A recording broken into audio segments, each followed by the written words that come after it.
Setiap pagi, jutaan aktivitas dimulai dari sebuah perjalanan. Ada yang berangkat bekerja, mengejar pendidikan, menjalankan usaha, hingga mengakses berbagai layanan publik di Jakarta dan sekitarnya. Di balik mobilitas tersebut, komuter lain Rangkas Bitung atau dikenal sebagai Lintas Green Line telah menjadi salah satu urat nadi transportasi masyarakat di wilayah barat Jabodetabek. Jalur yang menghubungkan Tanah Abang hingga Rangkas Bitung dengan panjang lintasan 145,538 km ini tiap hari melayani pergerakan masyarakat dari kawasan pemukiman menuju pusat ekonomi, pendidikan, pemerintahan, dan berbagai aktivitas lainnya. Namun, ketika semakin banyak masyarakat memilih transportasi publik, muncul satu pertanyaan penting. Mampukah pelayanan publik mengimbangi kebutuhan yang terus tumbuh? Kembali lagi bersama saya Billy dalam program Suara Publik. Dalam beberapa tahun terakhir, kepercayaan masyarakat terhadap komuter lain Rangkas Bitung terus meningkat. Pada tahun 2023, jumlah pelanggan tercatat sekitar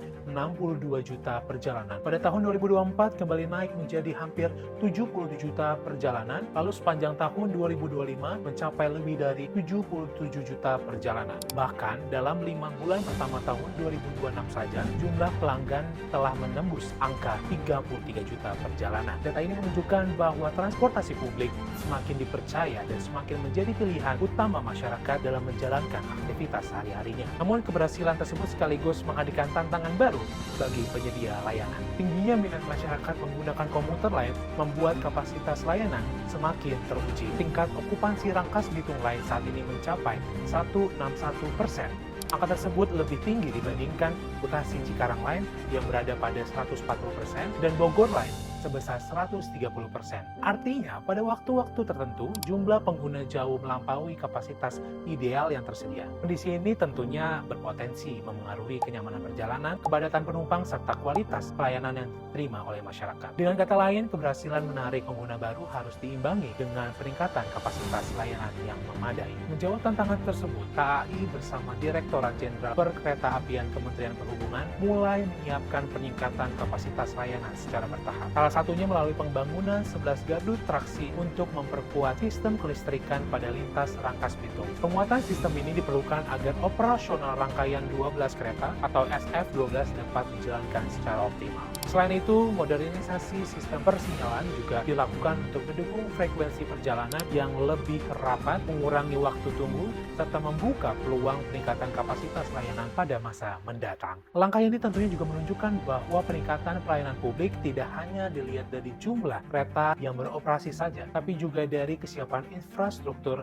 yang mendukungnya. Fenomena meningkatnya jumlah pengguna komuter lain Rangkas Bitung tidak hanya dapat dipahami sebagai keberhasilan transportasi publik. Dalam perspektif pelayanan publik, fenomena ini juga menunjukkan adanya bentuk partisipasi masyarakat. Sherry Arnstein melalui teori Ladder of Citizen Participation menjelaskan bahwa masyarakat tidak seharusnya diposisikan sebagai objek kebijakan, melainkan sebagai aktor yang memiliki pengaruh terhadap arah pelayanan publik. Dalam kasus Rangkas Bitung Line, partisipasi masyarakat memang tidak muncul melalui forum konsultasi atau musyawarah. Namun, jutaan masyarakat setiap harinya menunjukkan kebutuhan dan preferensinya melalui keputusan untuk menggunakan transportasi publik. Dengan jumlah pengguna meningkat dari lebih dari 77 juta perjalanan pada tahun 2025, masyarakat sesungguhnya sedang mengirimkan sinyal yang jelas kepada pemerintah bahwa layanan ini dibutuhkan dan kepastiannya perlu ditingkatkan. Pandangan ini juga sejalan dengan pemikiran Conyers yang menyatakan bahwa partisipasi masyarakat merupakan sumber informasi penting bagi pemerintah untuk memahami kebutuhan masyarakat. Tanpa informasi tersebut, kebijakan dan program pembangunan beresiko tidak